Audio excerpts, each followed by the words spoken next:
विघ्नेश्वराय वरदाय सुरप्रियाय लंबोदराय सकलाय जगद्हिताय नागाननाय श्रुतियज्ञविभूषिताय गौरीसुताय गणनाथ नमो नमस्ते। नमस्ते। रेडियो मधुबन 90.4 FM पर दोस्तों आप सभी का स्वागत है मन की आंखों से इस कार्यक्रम में।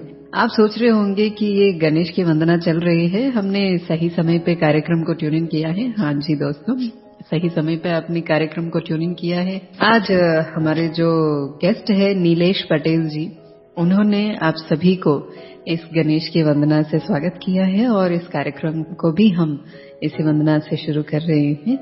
आज हमारी श्रोता की आवाज से तो आप परिचित हो चुके हैं, लेकिन मैं आपको उनके बारे में थोड़ा सा बताती हूँ। फिर इंटरव्यू के दौरान हम और भी जानकारियां लेंगे उनके बारे में।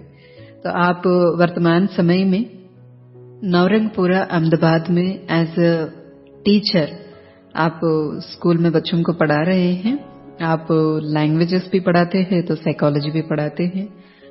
इसके अलावा उनके जीवन में बहुत सारी उपलब्धियां हैं, चाहे वो फोक म्यूजिक में हो या फिर स्पोर्ट्स में हो या और भी पढ़ाई के बारे में हो। तो देर ना करते हुए नीलेश जी, हम आपको स्वागत करते हैं मन की आंखों से इस कार्यक्रम में और रेडियो मधुबन में। जी नमस्कार मैम, आप सभी श्रोताओं का भी मैं तहे दिल से अभिवादन करता हूँ। जी नीलेश सर, हम सबसे पहले आपसे ये जानना चाहते हैं कि आप वर्तमान समय में क्या कर रहे हैं और कहाँ पढ़ा रहे हैं। जैसे हमने परिचय कराया कि आप नवरंगपुरा में स्कूल में पढ़ाते हैं, तो क्या पढ़ाते हैं और कैसे आपको ये नौकरी मिली है, इन सभी चीजों के बारे में आप थोड़ा सा परिचय कराएं। मैं Navrangpura blind school opposite times of India के सामने है, तो वहाँ पर मैं टीचर हूँ और मैं लगभग 1999 में यहाँ पर ही पढ़ने के लिए आया था और 12वीं तक यहाँ पर पढ़ा। इसके बाद कंप्यूटर भी यहीं से किया, diploma in teacher training special education भी यहीं से पास किया और यहाँ से करीब एक HK आर्ट्स कॉलेज है, वहाँ से BA MA पास किया हुआ है और इसके अलावा B.Ed की डिग्री भी मैंने प्राप्त की हुई है। तो ये सभी सब्जेक्ट संस्कृत को लेकर मैं पढ़ रहा था। तो मुझे ऐसा था कभी कभी जब मैं छोटा था और गाँव में हम लोग रहते थे, तो गाँव से कभी कभी वहाँ जाना होता त्योहारों पर, तो वो लोग बोलते थे कि ये तो ब्लाइंड है, इसको तो यहीं पर जॉब मिल जाएगी। तो अच्छा, कौन से गांव में रहते थे आप? यहाँ एक खेड़ा डिस्ट्रिक्ट है और वहाँ पर तेलनार गांव है मेरा। मतलब गुजरात में ही? हाँ, गुजरात में ही। अच्छा, बताइए, आगे बताइए। तो मैं कह रहा था कि वो गाँव के लोग ऐसा कहते थे, क्योंकि उन लोगों को ब्लाइंडनेस के बारे में भी कुछ इतना पता नहीं था, तो वो लोग ऐसा सोचते थे कि ये तो जहाँ पर पढ़ रहा है वहीं पर उनको जॉब मिल जाएगी। तो तब मुझे भी अच्छा लगता था, हाँ हमको तो वहीं पर मिल जाएगी। लेकिन उन सभी का कहना सच हुआ और मैं 5 साल से इसी स्कूल में बतौर टीचर, लेकिन प्रवासी शिक्षक के तौर पर अभी काम कर रहा हूँ। अच्छा, प्रवासी शिक्षक मतलब? प्रवासी शिक्षक में मैम हम लोग जब ये B.Ed सब खत्म हो चुका होता है, तो वो लोग जब तक टेट और टाट जो एग्जाम होती है वो नहीं पास आउट किए हुए और या एग्जाम कंडक्ट नहीं हुई, तो जहाँ पर भी टीचर्स की जरूरत है वहाँ पर DO कचेरी हमारी वो प्रवासी शिक्षक रखती है और उन लोगों को वो पैसे मिलते हैं। यानी कि आप जब भी क्लास लेते हो, कोई भी क्लास लिया, तो एक क्लास के सेकेंडरी में 75 रुपये और हाई सेकेंडरी में के 90 रुपये मिलते हैं।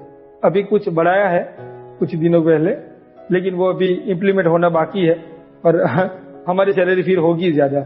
लेकिन मेरा ऐसा है कि मुझे मेरी स्कूल जो ट्रस्ट है वहीं से 11,000 रुपये मिल जाता है और DO में से जो कुछ भी पैसे आते हैं उसको हम लोग उन लोगों को दे देते हैं। लेकिन आई एम श्योर कि DO में से बहुत कम पैसे आते हैं, लगभग 7-8 हजार रुपये, तो उसके अंदर वो लोग प्लस करके मुझे 11,000 रुपये का सैलरी दे रहे हैं। ओके, तो अगर कोई भी दृष्टिबाधित साथी अगर ऐसा प्रवासी शिक्षक बनना है तो कोई भी बन सकते हैं या उसका कुछ क्वालिफिकेशन या कोई क्राइटेरिया रहता है? हाँ, BA MA और B.Ed ये आपने पास आउट किया है तो आप बन सकते हैं प्रवासी शिक्षक। तो जैसे आपने कहा कि आप संस्कृत और साइकोलॉजी पढ़ाते हैं और बहुत सारे अलग लैंग्वेजेस भी पढ़ाते हैं, तो क्या क्या लैंग्वेजेस आप पढ़ाते हैं? तो यहाँ की जो हमारी मातृभाषा है गुजराती, वो मैं पढ़ाता हूँ। इसके अलावा हिंदी पढ़ाता हूँ। लेकिन मेरा बेस संस्कृत में है, तो मैं 9वीं 10वीं कक्षा में संस्कृत ही पढ़ाता हूँ, फिर 9वीं कक्षा में हिंदी और 10वीं कक्षा में गुजराती, और 11वीं में मुझे साइकोलॉजी लेना होता है। ओके, तो आपने शुरू से ही ये स्पेशल स्कूल में पढ़ाई किया है और वहीं पे आप काम कर रहे हैं, तो जब आप मेन स्ट्रीम में कहीं पे भी किसी से भी मिलने जाते हैं या आते जाते हुए जब लोगों से मिलते हैं, तो आपको क्या लगता है, मतलब कंफर्टेबल फील कर पाते हैं? वो लोग आपसे कंफर्टेबल होते हैं, आप उनसे कंफर्टेबल हो जाते हैं? इसको मैं थोड़ा विस्तार से आपको बताना चाहूंगा कि हम लोग जब 12वीं कक्षा पास करके मेन स्ट्रीम में गए नॉर्मल कॉलेज में पढ़ाई करने के लिए, तो कहाँ पर हमारा क्लास है, किससे पूछूं किससे ना पूछूं, कौन अच्छे से जवाब देगा कौन नहीं देगा, ये सब प्रश्न तब होते थे। और तब 2-3 दिन मेरे ऐसे भी गुजरे कि मैं कहीं क्लास है और कहीं पर जाकर भी बैठ गया, और वो प्रोफेसर ने कभी कभी पूछा भी नहीं, चलो ये ठीक है, अच्छा अब अपना क्लास का ही होगा, क्योंकि हम नए नए थे, तो ऐसी गलतियां होती थी और बीच में से खड़े होकर जाना पड़ता था कि ये मेरा क्लास नहीं है। लेकिन अच्छा। इसके बाद जब कुछ आता था, कुछ बच्चे कांटेक्ट में आते गए, और इसके अलावा मुझे लड़कियों का बहुत साथ मिला मेरे कॉलेज की, तो उन लोगों ने मुझे पूरा टेकल किया, क्योंकि मेरा जो भी स्टडी था, तो अगर सर ने कुछ लिखा है क्लास में तो मैं तो लिख नहीं पाऊंगा स्टार्टिंग में जी उन लोगों के साथ। तो जब रिसेस टाइम होता था तो वो लड़की है, एक पूजा शाह नाम की मेरी एक दोस्त है, तो वो सारा रिकॉर्डिंग कर देती थी रिसेस में जी, और बाकी 2 लेक्चर है उसका वो घर पे जाके रिकॉर्डिंग करके मुझे व्हाट्सएप करती थी, तो इसी तरह से मुझे नोट्स भी मिल गए। इसके अलावा मैंने राइटर किए बहुत सारे ब्लाइंड बच्चों के, तो हमसे यहाँ थोड़े दूर एलडी इंजीनियरिंग कॉलेज है, तो वहाँ के 2 लड़के, एक पार्थ शाह और एक ऋषि त्रिवेदी, वो मेरे कांटेक्ट में थे, तो उन लोगों से फिर मिलना हुआ, वहाँ से बहुत सारी दोस्ती हो गई, तो हम लोग एलडी इंजीनियरिंग में जाकर भी वहाँ पर भी गप्पे लड़ाते थे। तो फिर वो सब जो भय था आप जो बोल रही है, वो सब भय दूर हो गया मेरा। बाकी स्टार्टिंग में तो ये प्रॉब्लम था ही था जी। तो फिर कैसे हैंडल करते थे आप? आपको बुरा लगता था, लोग मजाक उड़ाते थे, या फिर आपको लगता था कि कुछ तो मिसिंग है? क्या फील होती थी आपको? मैं जरा भी अतिशयोक्ति नहीं करूंगा मैं। यहाँ अहमदाबाद में हमको ये प्रॉब्लम बहुत कम फेस करनी पड़ती है कि कोई मजाक उड़ाए या ऐसी कोई, क्योंकि हम लोग कहीं पर भी खड़े होते तो रोड क्रॉस करना है तो आप 2 मिनट खड़े रहिए रोड के किनारे पर चीख लेके, तो कोई भी आपको आके पूछ लेगा कि आपको किधर जाना है। तो वही एटमॉस्फियर मुझे कॉलेज में भी मिला, और हमारे प्रिंसिपल थे वो ब्लाइंड फ्रेंडली प्रिंसिपल थे, सुभाष ब्रह्मभट्ट। तो वो तो ऐसे थे कि हम लोगों को कभी रास्ते में भी मिल गए तो यहाँ कॉलर पकड़ के पूछ लेते थे, बच्चा कैसा लग रहा है सर, अच्छा लग रहा है कि नहीं, कोई प्रॉब्लम हो तो बोल देना। तो उन्होंने पूरा एटमॉस्फियर ऐसा क्रिएट किया हुआ था कि पूरा ब्लाइंड एक्सेसिबल रहा कॉलेज। ओके, बहुत अच्छा। तो मतलब एक सात्विकता रही लोगों के अंदर, जिस कारण से आपको ज्यादा मुश्किलों का सामना करना नहीं पड़ा। और वो लोग हम लोगों को जो स्टेज देना है तो वो सब काम भी वहाँ पर होते थे। और हम लोग F5 में थे तब हमने पहला प्रोग्राम HK के हॉल में दिया था, वो बहुत फेमस हॉल है यहाँ अहमदाबाद में, तो वहाँ पर दिया था पूरा प्रोग्राम। तो उससे क्या है कि बहुत सारे लोग हमको सेलिब्रिटी बनाने लगे, कुछ मिलने लगे, ऐसा है, अच्छा है, आप अच्छा कर रहे हो, ये अच्छा कर रहे हो, वो अच्छा कर रहे हो, तो फिर दोस्त बनते गए जी। बहुत अच्छा। अच्छा नीलेश जी, एक बात बताइए, हम जब भी कोई दृष्टिबाधित साथी का इंटरव्यू करते हैं, कॉलेज लाइफ के बारे में हम बातचीत करते हैं, हमेशा लड़कियां मदद करती हैं। क्या लड़कियों के अंदर सिंपैथी ज्यादा रहती है? हाँ, ऐसा लगता है, सिंपैथी भी ज्यादा रहती है मैम। उन लोगों की जो रुजुता है, उनके दिल में जो कोमलता है, वो तो हम किसी भी तरह से नहीं नकार सकते जी। और वो पहले ऐसे ही हमको हमारे कांटेक्ट में आती है, तो ऐसे हेल्प करने के लिए सोचती है, फिर हमको हमारे साथ कि चल भाई ये सोशल वर्क है, अच्छा काम है तो हम करें, ये ऐसे ही आती है। फिर इतनी अच्छी दोस्त भी वो लोग हो जाती है, और फिर हमको भी उनका काम करना पड़ता है, तो और अच्छा लगता है मैम जी। तो इसी तरीके से अगर ब्लाइंड गर्ल्स होते हैं तो साइटेड बॉयज भी हेल्प करते हैं उनको? उनकी तो सहेलियां हो ही जाती है। अच्छा, उनकी सहेलियां ही करते हैं? बॉयज भी, हाँ, सहेलियां हो ही जाती है, क्योंकि हमारे जो भारतीय परंपरा है उसके मुताबिक ऐसा रहा है, हम कुछ करें या ना करें, लड़कियों की रो अलग, लड़कों की रो अलग, वो ऑटोमेटिकली हो ही जाता है तो वो पास बैठना होगा तो फिर तो सखी सहेली हो ही जाता है फिर। जी जी जी जी, सही बात है। तो नीलेश जी, हमने तो अभी वर्तमान समय की आपकी पढ़ाई और नौकरी के बारे में तो जाना है। इसमें एक बात है, जैसे आप स्कूल में पढ़ाते हैं, आप 99 या 80s की समय से आप पढ़ाई कर रहे हैं। अभी वर्तमान 1999 में मैम। 1999 में पहली बार आप स्कूल गए? हाँ नहीं, इससे पहले मुझे थोड़ा लो विजन था मैं, तो मैं नॉर्मल स्कूल में घर पे पढ़ रहा था। मैंने पहली दूसरी कक्षा वहाँ नॉर्मल स्कूल में की, लेकिन मुझे लगा कि, और मेरे पापा को भी लगा ये पूरा नहीं कर पाएगा और इसको आंख में प्रॉब्लम होगी, तो वो लोग पहले से अलर्ट रहे और मुझे यहाँ अहमदाबाद हॉस्टल में रख गए। उतना छोटा सा 9 साल का बच्चा, और तब मेरे गांव से, आपको पता, कोई बच्चा ऐसे बाहर पढ़ने के लिए हॉस्टल में नहीं गया था उस समय तक। तो मैं जब हॉस्टल में जाने के लिए निकला तो मुझे लगभग 700-800 रुपए तो दक्षिणा में मिले, सबने दिए। पूरा गांव इकट्ठा हुआ था, ये लड़का बाहर पढ़ने जा रहा है। अच्छा। हाँ, तो कोई मिलने आता है तो 2 रुपये 5 रुपये ये सब दे जाता है ना, तो ऐसे ही मुझे तब तो 2 रुपये तो बहुत थे जी। हाँ, तो 2 रुपये 5 रुपये के 700-800 रुपये हुए थे तब। अच्छा, और पूरा जेब भर गया था मैम, तो मैं रोया भी नहीं फिर यहाँ पर आके। इतना प्यार मिला आपको। हाँ, बहुत अच्छा। तो जैसा आपने कहा कि आपका लो विजन था, तो कैसे विजन कमजोर हो गई आपका? मेरे 4 ऑपरेशन हुए। सबसे लास्ट ऑपरेशन 2003 में हुआ, तो वो जो हमारा कॉर्निया है वो चेंज किया था मेरा। तो सभी टाइम मुझे ऐसा ही हुआ है कि जब ऑपरेशन करो तो 1 साल तक दिखेगा अच्छे से, 1 साल के बाद धीरे धीरे धीरे धीरे कम होते होते बंद हो जाता है जी। और अब कभी कभी ऐसा भ्रम भी होता है कि अब चलो ये दिखता है, लेकिन नहीं दिखता है। ऐसी भ्रांति बनी रहती है कि कुछ कुछ दिखता है। आंखें बंद करो तो अच्छा नहीं लगता, लेकिन वो दिख नहीं रहा होता। जी। तो क्या वजह थी? डॉक्टर क्या बोलते थे? यही कि मेरी जो आंख है ना, वो कॉर्निया वो स्थिर नहीं रह रहा है। तो जब ब्लैक होता है ना वैसे सबका, तो मेरा ब्लू हो जाता है कुछ टाइम के बाद। अच्छा। हाँ। तो ये ऐसे कोई बीमारी है, इसको कुछ बोलते हैं? नहीं मैम, वो तो मुझे इसके बारे में तो कुछ इतना पता नहीं है, लेकिन हाँ मैं एक बार और ऑपरेशन कराऊंगा, इतना पक्का है। ओके। सो अभी भी आपका विजन 100% नहीं है? हाँ, नहीं है। तो फिर जब आप ऑपरेशन कराएंगे तो फिर थोड़ा सा बढ़ जाएगा ऐसा? हाँ मैम, मैंने लास्ट 2003 में ऑपरेशन कराया था, फिर 2 साल तक मुझे दिखा, यानी कि 2005 तक मुझे दिखा, फिर वो बंद हो गए। तो अब पूरी दुनिया बदल गई होगी ना, तब मैंने देखी थी, उससे तो बहुत सारी दुनिया बदल गई होगी। तो हाँ, तो मुझे ये देखना है एक बार कि अब कैसी दुनिया है। अच्छा, वेरी नाइस। और मैंने बहुत सारे ये सब कविता मुझे रस है मैम, तो मैंने ये सब पढ़ा है। अच्छा। बहुत इंटरेस्ट होने के कारण कि ये पहाड़ ऐसे दिखते हैं, वृक्ष ऐसे दिखते हैं, तो वो भी मुझे भी अपने आंखों से देखना है। जब आपको ऑपरेशन के बाद विजन आता है तो वो 100% होता था दृष्टि? नहीं, partial low vision. Low vision ही 30-35%। 35%? हाँ। अच्छा, तो उसमें आपको समझ में आ जाता था क्या है क्या नहीं है?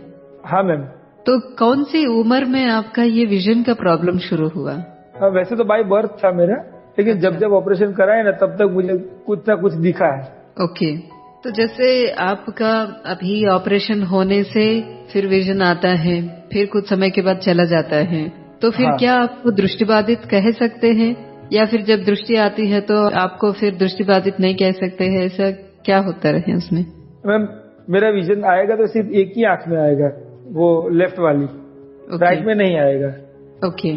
तो वहाँ पर कोई लेंस था, राइट में भी एक लेंस था, लेकिन वो आंख के पीछे वाला जो पर्दा है ना, वो पतला हो जा रहा था। तो डॉक्टर ने बोला कि ये अगर दिमाग में गिर गया ये आपका लेंस, तो बच्चा खत्म हो जाएगा। तो फिर वो निकालना पड़ा था। तो तब से राइट वाली आईज में तो कोई फर्क नहीं पड़ने वाला है। लेंस मतलब आर्टिफिशियली रखा था? हाँ, आर्टिफिशियली रखा था। ओके। ऑपरेशन करके वो आंखों के बीच में रखा था? हाँ। तो वो क्यों रखा था टेम्पररी फिर? तो तब तो मुझे दिख रहा था उससे। ओके। हाँ, दिखे इसीलिए रखा था। तो फिर क्यों जब ऑपरेशन किया दिखने के लिए रखा था, जब दिख रहा था, फिर वो खराब होने की क्या संभावना थी? मतलब आपको कभी एक्सीडेंट हुआ या कहीं पे सिर टकराया? नहीं मैम, एक्सीडेंट तो नहीं हुआ, लेकिन डॉक्टर ने तब ऐसा बोला था पापा को। मैं तो बहुत छोटा था जी। जैसे मेडिकल टर्मिनोलॉजी मुझे समझ में भी नहीं आती थी, लेकिन पापा ने ऐसा बोला था मुझे उस समय जी कि ये डॉक्टर ने ऐसा बोला, इसीलिए आपको ऐसा करना है। ओके, मतलब उम्र बढ़ते बढ़ते उसका पोजीशनिंग बदल जाएगा और वो शिफ्ट हो जाएगी, तो फिर वो तकलीफ क्रिएट करेगी बॉडी के अंदर, ऐसा? हाँ हाँ, ऐसा ही कुछ था। ओके, तो आज के डेट में आपको क्यूरियोसिटी नहीं होती है कि कहीं पे अच्छे से डॉक्टर के साथ वार्तालाप करे और समझे कि आपकी आंखों की प्रॉब्लम क्या, वजह क्या है और उसको कैसे ठीक किया जा सकता है? हाँ मैम, मुझे ऐसी इच्छा तो बहुत होती है और मैं कभी कभी सोचता हूँ कि अब जाऊँ किसी डॉक्टर के पास, दिखाऊं। बहुत सारे लोगों से भी ऐसी बात मैं शेयर करता हूँ, लेकिन मेरी ये अंधश्रद्धा भी हो सकती है, कोई भ्रम भी हो सकता है। मुझे ऐसा लग रहा है कि मुझे जब जब एनेस्थेसिया दिया जाता है ना, तो तब तक मेरी याददाश्त में कुछ कमजोरी तो आती है ना। ओके, हाँ, तो मतलब तो इसीलिए मैं अभी थोड़ा डरता हूँ। इसीलिए मतलब ऑपरेशन के लिए जो एनेस्थीसिया देते हैं, फिर उसके बाद आप कुछ ना कुछ मेमोरी लॉस फील करते हैं? मेमोरी लॉस नहीं होती मैम, लेकिन जो ग्रास्पिंग पावर है उसमें कुछ दिक्कत आती है मुझे। ये मुझको ऐसा लग रहा है, ये सही हो भी ना भी हो। अच्छा, आपको खुद को ऐसा लगता है? हाँ, मुझको ऐसा लगता है। ओके, तो फिर जब आपको लो विजन था तो आपकी पिताजी फिर कैसे मैनेज करते थे घर पे? आपकी भाई बहने वगैरह आपको मदद करते थे? हम 2 भाई हैं। अच्छा, और मेरे पिताजी भी लो विजन थे। ओके, लेकिन उनको इतना बहुत दिखता था कि वो खेत में कोई भी काम करना है तो रात को भी कर सकते थे। अच्छा, हाँ, लगभग 80% तो उनको दृष्टि थी। तो लेकिन वो इस स्कूल में बारे में जानते थे। ओके, और आपका दूसरा भाई? वो तो नॉर्मल है। आपके पिताजी का जो लो विजन है उसकी क्या वजह थी? उसकी वजह तो मैम, वो तो बाय बर्थ ही था उनका, तो पापा का। अच्छा, उन्होंने भी कभी कोशिश नहीं किया जानने का, उसको ठीक करने का? नहीं। ओके, तो क्या ये हेरिडिटरी हुआ आपके साथ? पिताजी को भी था इसलिए आपको भी आया, या फिर प्रेगनेंसी के टाइम पे कुछ सावधानी नहीं दी गई है, इस कारण से हुआ? आपको क्या लगता है? नहीं, मुझे तो लगता है ये आनुवंशिक होगा, क्योंकि पिताजी को भी था इसलिए आपको भी आया। हाँ। ओके, आपकी माता जी क्या करती हैं? वो तो हाउस वाइफ है और साथ साथ पशुपालन करती है। जी, तो फिर हस्बैंड को भी इतनी विजन नहीं है और आपको भी इतनी विजन नहीं है, तो वो पूरा आप दोनों के लिए ज्यादा समय व्यतीत करना पड़ता था उनको? नहीं मैम, मैं तो जब छोटा था 9 साल का, तब से यहाँ अहमदाबाद में ही पढ़ रहा हूँ। वेकेशन में या कोई त्योहार पर घर पे जाना होता था। अच्छा, और हमारी कोई अलग से, क्योंकि हम लोग है ना वो संयुक्त कुटुंब में रहते थे ना, जॉइंट फैमिली में, तो हम लोगों को ऐसी दिक्कतें नहीं हुई जो और लोगों को होती है। पूरे दिन घूमो, खाने के टाइम के पर आके खा जाओ, फिर घूमो, खेलो, कुछ भी करो। सही है। तो फिर जॉइंट फैमिली में रहते हुए जब आपकी बाकी भाई बहने थे, वो लोग भी आपको सहयोगी थे? हाँ, सहयोगी है, अभी तक है। बहुत अच्छी बात है। फिर क्या क्या खेलते थे आप बचपन में? क्योंकि आप ज्यादा देख नहीं सकते हैं, वो तो पूरा देख सकते हैं, फिर वो जल्दी भाग जाते हैं, दौड़ने का खेल वगैरह ऐसा, तो क्या खेल पाते थे आप उनके साथ? तब तक तो मुझे अच्छा सा विजन था, तो मैंने वो हमारे गांव में ऐसा होता था कि आपको साइकिल मिलेगी चलाने के लिए, 1 रुपया तो 1 घंटा आपको चलाने के लिए मिलेगी। और हमारे यहाँ नया नया रोड आया था तब। ओके, पहले नहीं था उसके, फिर नया नया रोड आया था, तो हम लोग पूरा दिन वही साइकिल लेके 1 रुपया लिया, 1 घंटा के बदले 1.5 घंटा, 1.25 घंटे घुमाया, फिर लेके आए। जी। तो ये मजा तो लूटा है जीवन में। ओके, बहुत अच्छा है। इसके अलावा वो क्रिकेट जब हम खेलते थे तो मैं विकेट कीपर ही रहता था। ऐसा क्यों? यूजुअली लोग क्रिकेट बोले तो बैटिंग करना बहुत पसंद करते हैं ना? हाँ, लेकिन हमारी फील्डिंग भी तो कभी होती थी। अच्छा, तब मैं विकेट कीपर ही होता था, पीछे ही खड़े रहने का। और वो गेंद तो दिख जाती थी, फिर सीधी आती थी ना, तो वो दिख जाती थी। ओके, मतलब जो हमको पता है ना कहाँ से आएगी गेंद, जी, तब तो दिख जाती थी। ओके, लेकिन जैसे आपका लो विजन था, सामने से जब गेंद आ रही है वो तो नॉर्मल बॉल होगा ना? हाँ मैम। ब्लाइंड क्रिकेट तो नहीं खेले होंगे आप बचपन में? नहीं, बचपन में ब्लाइंड क्रिकेट नहीं खेला। ओके, तो नॉर्मल बॉल आपको समझ में आ जाता था कि इधर से बॉल आ रही है? हाँ मैम। कभी ऐसा हुआ गलती से आप वो जजमेंट नहीं कर पाए, आपको ठीक से बहुत बार समझ में हुआ नहीं ऐसा। आया, आपको चोट लगी? बहुत बार हुआ। चोट तो ऐसे नहीं लगी थी, कहीं पर से गिर गया और चोट लगी, वो सब है। वो ऊंची ऊंची दीवारों से कूदना रेत में और फिर गिर गया, कुछ लग गई, ऐसा हुआ है। तो घर में मम्मी डांट नहीं लगाती थी आपको? डांट तो वैसे तो नहीं पड़ती थी। मैं तो पापा की जब 42 साल की उम्र थी तब मैं आया था पहला बच्चा, तो बहुत प्यार में पला बड़ा, तो इतनी डांट तो नहीं पड़ी जी। हाँ, लेकिन एक बार ऐसा हुआ था कि हमारे यहाँ से केदारेश्वर महादेव का एक मंदिर है और वो जंगल में है थोड़ा दूर। तो हम लोग जब 6-7 साल के थे तो वहां तक तो अकेले नहीं जा सकते, लेकिन हम 3 दोस्त थे, एक मैं, मेरा भाई और एक और रवि, अभी वो गवर्नमेंट में जॉब कर रहा है कंज्यूमर कोर्ट में। तो वो 3 थे हम लोग। तो हमने सोचा कि चलो अपन कोई किसी से डरते तो नहीं, तो चलो हम चलते हैं वहां पर। तो हम लोग पहले आधे रास्ते तक गए, फिर वापस लौट आए, फिर दूसरी बार गए, वही हिम्मत की। और पूरे गांव में सब लोग ढूंढने लगे ये 3 बच्चे कहाँ चले गए, तब भी डांट नहीं पड़ी इतनी। जी, मतलब बहुत लाड प्यार रहा है आपका बचपन से? हाँ, बहुत रहा है। तो नीलेश जी, कोई और ऐसी यादें बचपन की आप जो शेयर करना चाहते हैं?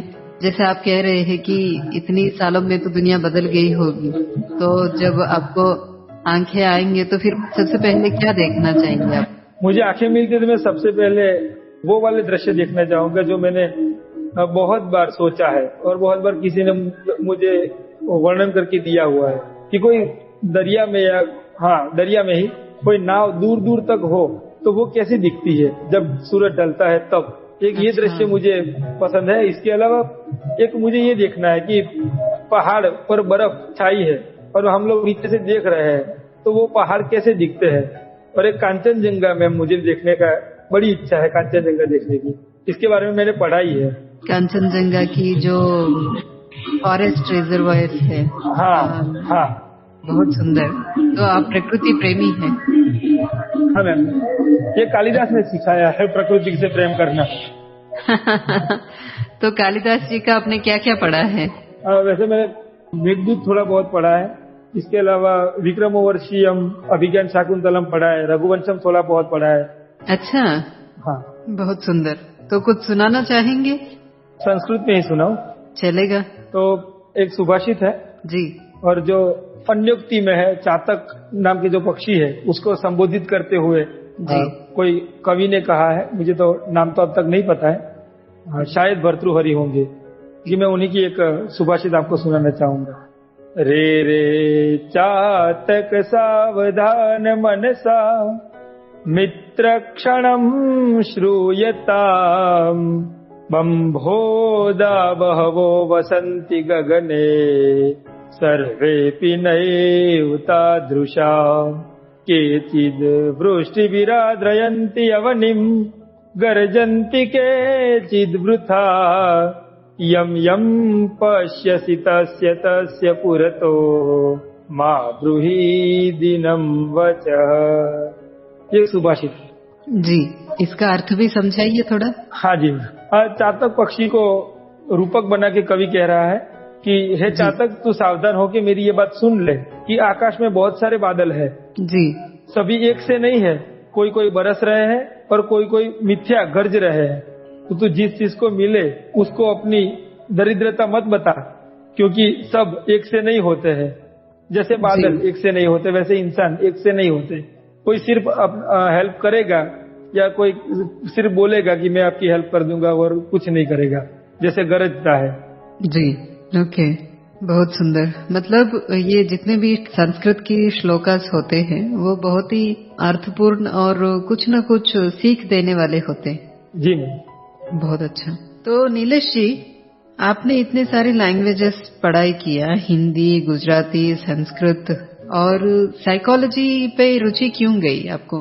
आपको तब तक ये नहीं पता था कि मतलब दृष्टिबाधित साथी और भी बहुत सारे प्रोफेशंस में आगे बढ़ सकते हैं, या फिर आपके पास सिर्फ साइकोलॉजी का ऑप्शन था इसलिए उसको पढ़ा? क्या वजह थी? नहीं, मैं साइकोलॉजी तो 11वीं और 12वीं कक्षा में ही पढ़ा था। इसके बाद जो बीएड और डिप्लोमा इन टीचर ट्रेनिंग में जो साइकोलॉजी होती थी वो पढ़ी थी। लेकिन यहाँ स्कूल में जब मुझे जॉब मिला तो वहां पर साइकोलॉजी के कोई टीचर नहीं थे, तो मुझे ये पढ़ाना पड़ा। ओके। साइकोलॉजी, हाँ। मैंने फिर खुद से थोड़ा थोड़ा पढ़ना शुरू किया, जो पढ़ता जो समझता वो बच्चों को समझाता। ऐसे कर करके एक आध 2 साल पढ़ाया तो फिर थोड़ा बहुत आने लगा और याद भी रहने लगा अच्छे से। नहीं, मैं भी सीख रहा था, उनको भी सिखा रहा था। बहुत अच्छा। तो जैसे ये साइकोलॉजी, ये सभी चीजें जो पढ़ते हैं, रेफरेंसेस लेना होता है, समझना होता है, केस स्टडीज होते हैं, जैसे नॉर्मल बुक्स तो बहुत सारे उपलब्ध हो जाते हैं और पढ़ लेते हैं, लेकिन ब्रेल में क्या हर वो किताब आपके लिए उपलब्ध हो जाता था साइकोलॉजी के संबंधित पढ़ने के लिए? मेरा साइकोलॉजी में इतना ज्यादा अनुभव नहीं था, तो मैं जो पाठ्य पुस्तक में आता था वो पढ़ाता था। इसके अलावा वो बात को समझाने के लिए कहीं से उदाहरण खुद से बनाकर या कहीं से सुनी है कोई स्टोरी है, वो सब उसके दृष्टांत बनाकर मैं उन लोगों को सिखाता था। बाकी जो पाठ्यक्रम की जो पुस्तकें हैं वो तो हमको मिल जाती है, और 11वीं और 12वीं में तो बेसिक साइकोलॉजी होती है, साइकोलॉजी का अर्थ क्या है, पावलो कौन है, ये सब तो वो तो बुक के आधार पर ही पढ़ाना होता था, तो उतनी दिक्कत उसमें नहीं आई फिर। जी, बहुत अच्छा। कुछ आप अपनी पसंद की किया तो कुछ आपको जरूरत के अनुसार करना पड़ा? नहीं, जरूरत के अनुसार ही करना पड़ा था तब साइकोलॉजी का तो।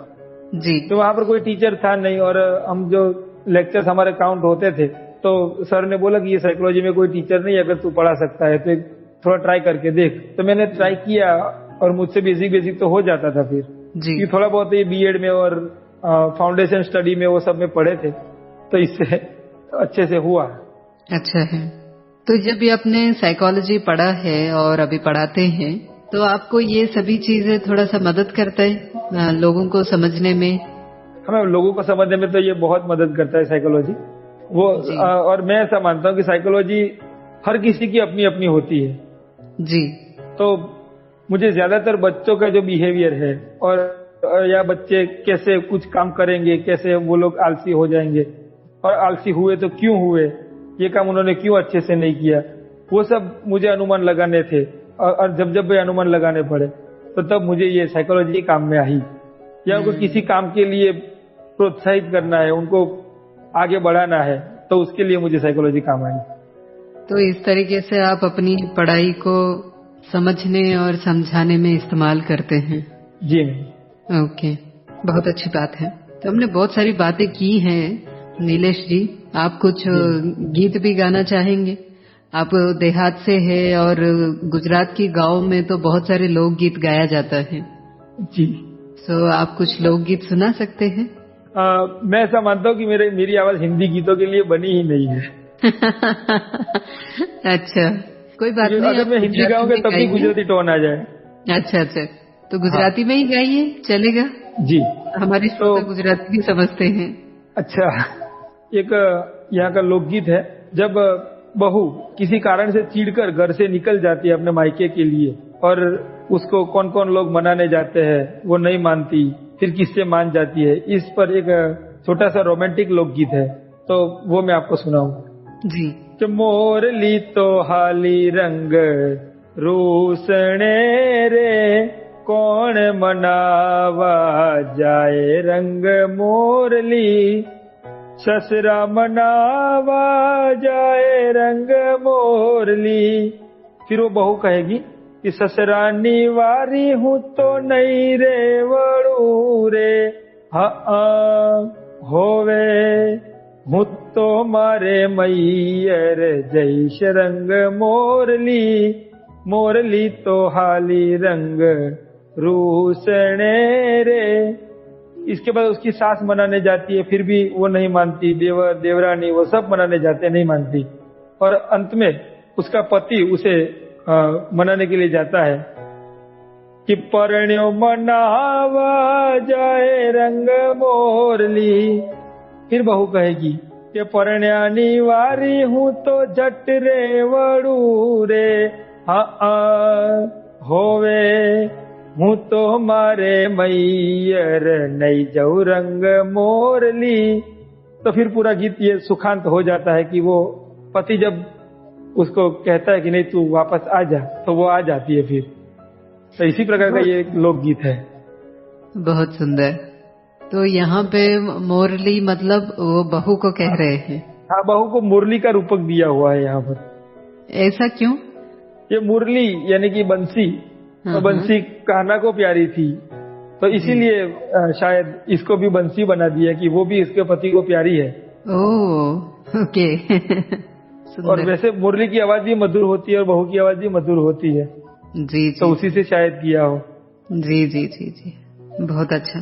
तो नीलेश जी, ये गाना तो आपने बहुत अच्छा गाया है, थोड़ा मनोरंजन भी और फोक सॉन्ग भी है, लेकिन हम थोड़ा सा अभी आपके कॉलेज की पढ़ाई की ओर जाना चाहते हैं। आप जी किस प्रकार के स्टूडेंट थे? मतलब आप 1 नंबर रैंक लेके आते थे या फिर एवरेज स्टूडेंट थे? क्या, किस प्रकार की चलती थी आपकी पढ़ाई?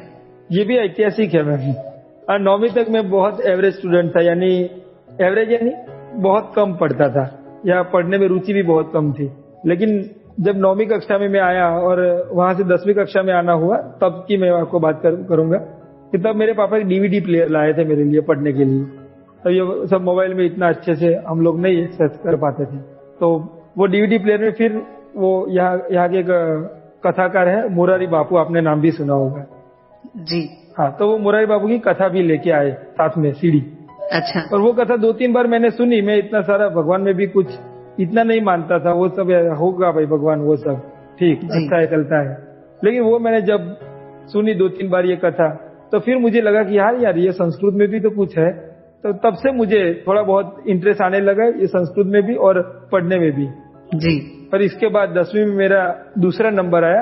आपको बता दूं 5वीं और 6ठी कक्षा में मैं पासिंग मार्क्स से पास हुआ हूँ। अच्छा।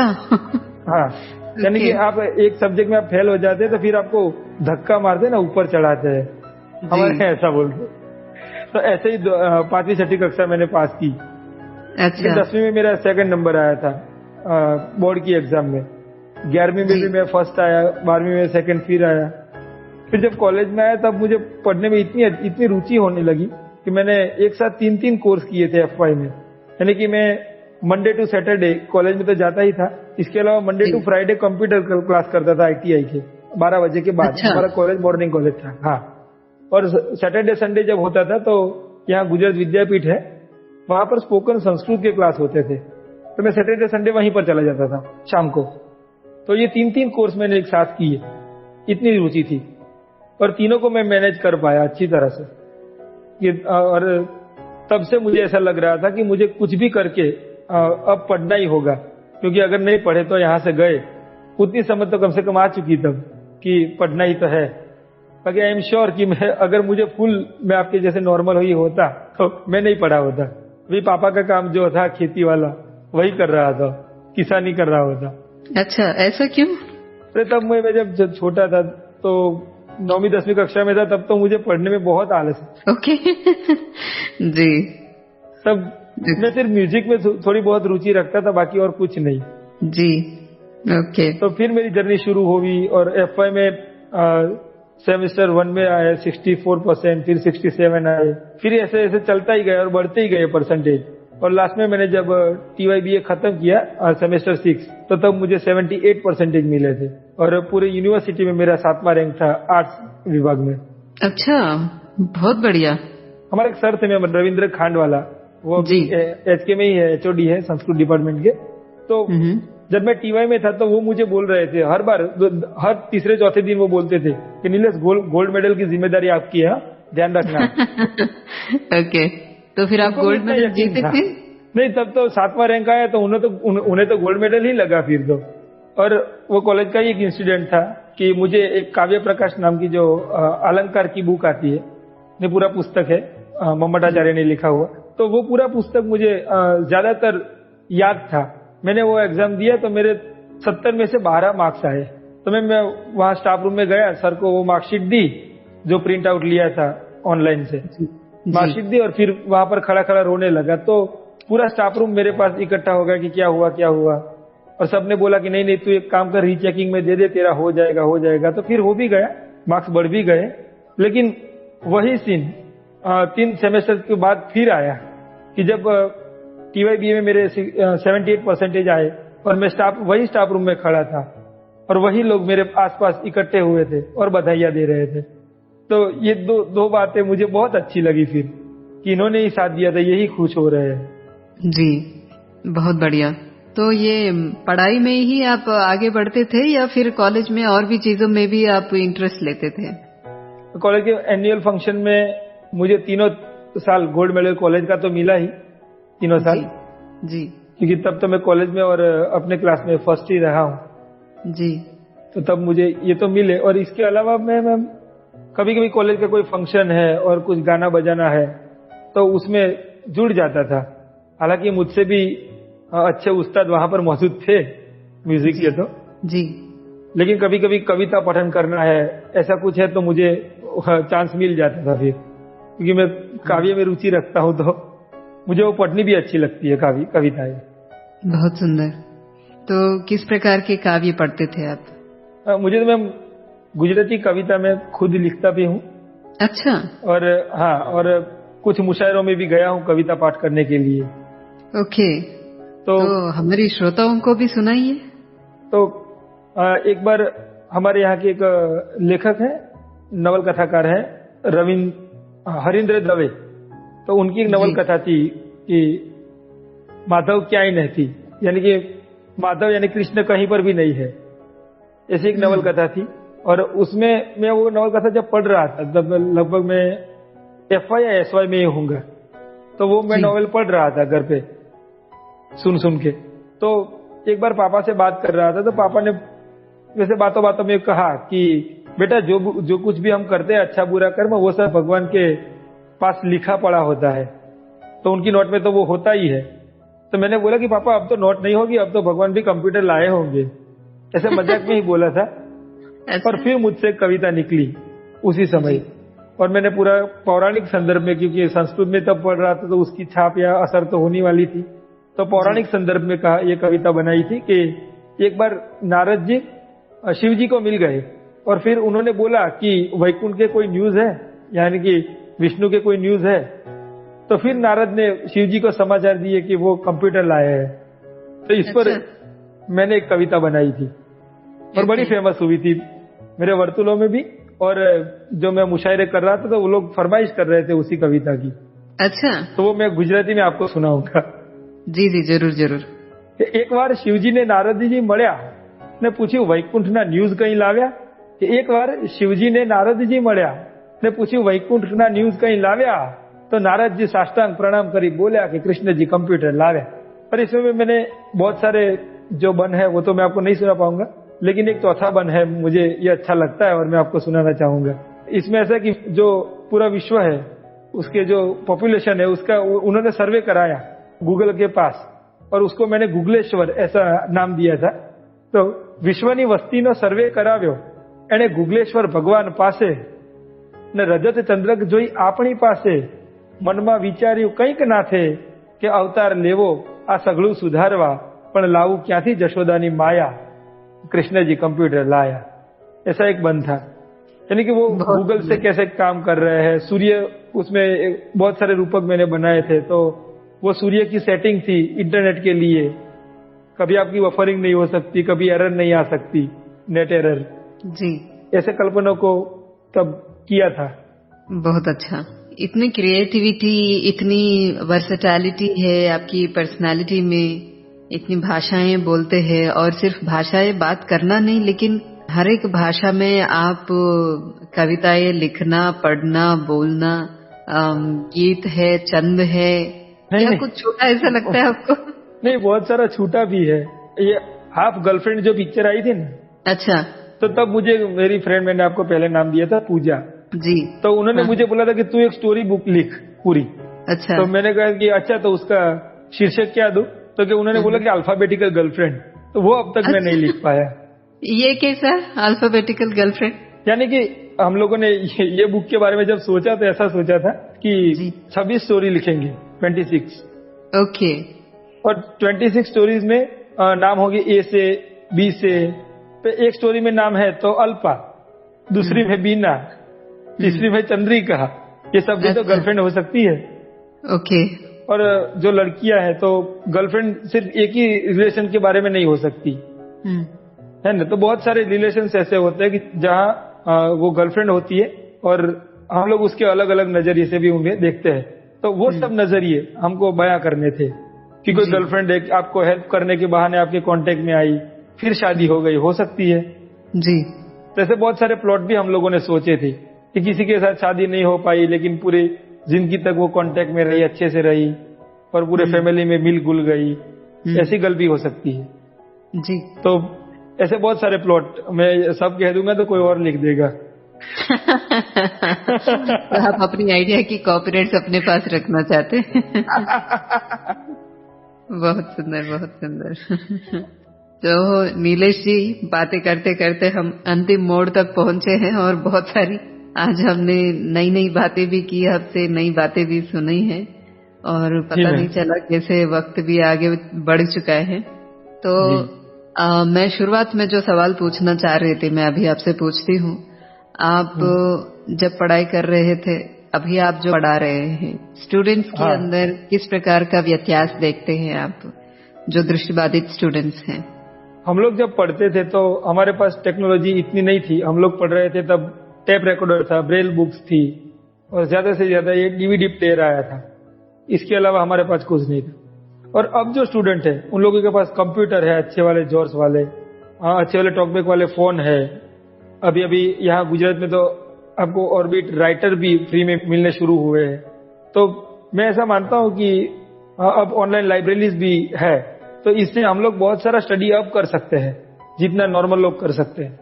और हाँ, एक बात मुझे माननी पड़ेगी कि बहुत सारे बच्चे अब ब्रेल से दूर होते जा रहे हैं, लेकिन इतना भी दूर नहीं हुए हैं कि जिनको वापस नहीं लाया जा सकता। तो हम लोगों ने ये ट्राई किया हुआ है और हमको इसमें बहुत सारी फल भी मिला है अच्छे वाला कि हम लोग ये कर सकते हैं। और अभी हमारे ये छोटे छोटे बच्चे 7वीं 8वीं कक्षा के जो बच्चे हैं, वो लोग हमसे भी ज्यादा फोन जानते हैं, टेक्नोलॉजी को हमसे भी ज्यादा समझते हैं, जानते हैं। वो लोग अलग अलग ग्रुपों में एडवाइस दे रहे हैं कि आपको कौन सा सेटिंग कैसे करना है, कौन सा एप्लीकेशन किस काम आएगा। तो ये देखकर कभी कभी मुझे बहुत गर्व महसूस होता है। मैम, पिछले 1-2 साल में हमारे यहाँ कोरोना की परिस्थिति हुई। इससे पहले हम लोग स्कूल में ऑफलाइन एक शनि मंच नाम का एक कार्यक्रम चलाते थे जी। हर शनिवार को कभी कभी स्टूडेंट्स की प्रस्तुतियां होती थी, कभी कभी कोई टेक्निकल नॉलेज है तो वो हम उन लोगों को देते थे, कभी कभी कोई योगा हो गया, मेडिटेशन हो गया, ऐसे ऐसे करके हम लोग ऑफलाइन हर शनिवार को 2 लेक्चर इसमें रखते थे, सुबह 8 से 9:30 बजे तक, 1.5 घंटा। अब जब ऑनलाइन स्टडी शुरू हुआ तो हम लोगों ने पिछले मई महीने में एक समर कैंप किया। तो उसमें मैथमेटिक्स, स्पोकन इंग्लिश, टेक्नोलॉजी, ये सब सब्जेक्ट्स को लेकर हम लोग चले और सभी बच्चों को एक मंच पर ले आए। स्कूल के जितने भी बच्चे थे जिनके पास एक्सेसिबिलिटी है, मोबाइल है, नेट है, तो ऐसे बच्चों को हम एक मंच पर ले आए और 7वीं वाला बच्चा, 12वीं वाला बच्चा एक साथ बैठकर पढ़े जूम पर। तो ऐसे हम लोगों ने उन लोगों को पढ़ाया और हमें लगा कि इसमें से बहुत सारे हमको अच्छा फीडबैक भी मिल सकता है। और इसके बाद हम लोगों ने ये किया कि जो बच्चे बोल रहे कि सर ये शनि मंच हम ऑफलाइन कर रहे थे, आप ऑनलाइन भी शुरू करो, तो हमने सोचा चलो ये ठीक आइडिया है। तो फिर हमने ऑनलाइन शनि मंच शुरू किया और मुझे ये कहते हुए बहुत हर्ष हो रहा है कि हम लोगों ने तब 12 शनि मंच किए थे, 12 प्रोग्राम ऐसे किए थे जिसमें साहित्य आ गया, टेक्नोलॉजी आ गई, कोई पत्र लेखन आ गया। ऐसे ऐसे सब्जेक्ट हमने पकड़े कि जिससे बच्चे बिल्कुल जानते ही ना हो। और जब स्टूडेंट की प्रस्तुतियां होती थी तो वो कराओके बनाना, उसको मिक्सअप करना, ये सब करके वो लोग खुद अपना प्रस्तुत करते थे। तो मैं मानता हूं कि अब टेक्नोलॉजी के साथ उन लोगों को जोड़ना है। अब सब टीचर्स बोल रहे हैं कि अब मोबाइल से दूर रखो बच्चे को, ये खराब हो जाएंगे, वो सब बात अब पुरानी हो चुकी है। अब मोबाइल तो उन्हें देना है, लेकिन उनको बताना है कि क्या इसका यूज कैसे करना है, क्या उसको क्या अच्छा है उसमें, और वो आपको देखना है। तो बच्चे को अब इस लाइन पे हमको ले जाना पड़ेगा और तब हम लोग उनको कुछ कर पाएंगे।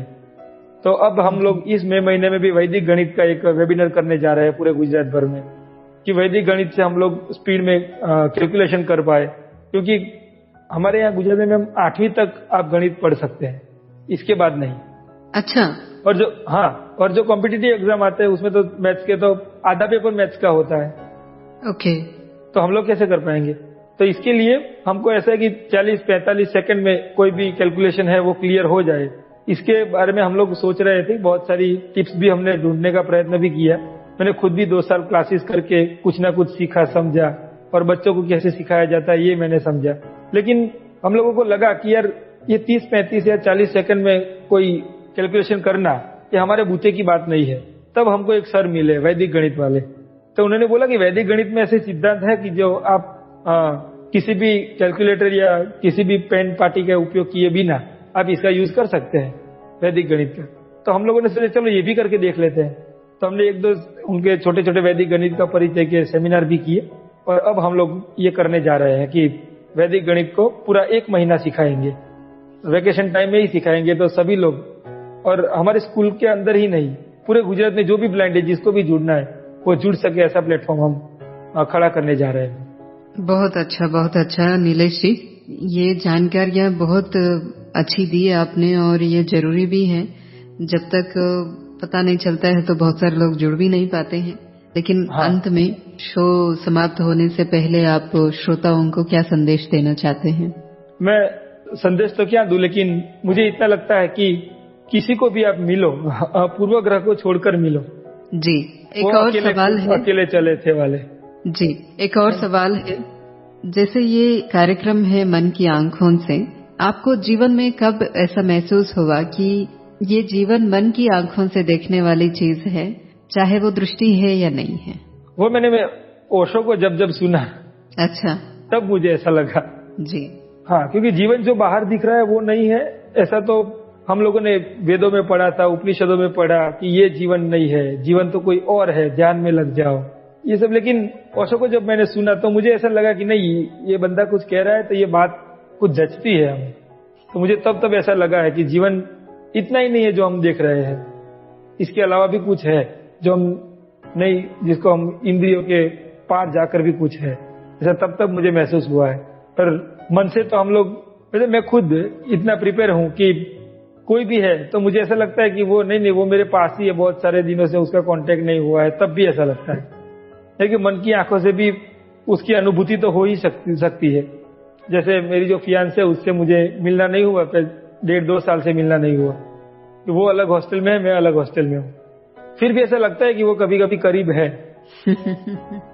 बहुत सुंदर, thank you so much Nilesh ji, बहुत सुंदर वार्तालाप रही आपके साथ, और कुछ खट्टी मीठी यादें और कुछ गीत, संगीत, कविताएं हमने सुना आपसे। बहुत अच्छा लगा आपसे मिलकर के, बहुत बहुत धन्यवाद आपका।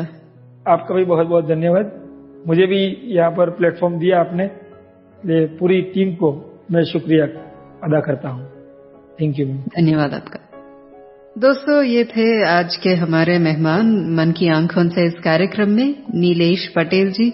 आप नवरंगपुरा के ब्लाइंड स्कूल में साइकोलॉजी और लैंग्वेज टीचर हैं। अगले हफ्ते फिर मिलेंगे हम कुछ नए साथी के साथ, और तब तक के लिए सुनते रहिए, मुस्कुराते रहिए। Radio Madhuban 90.4 FM।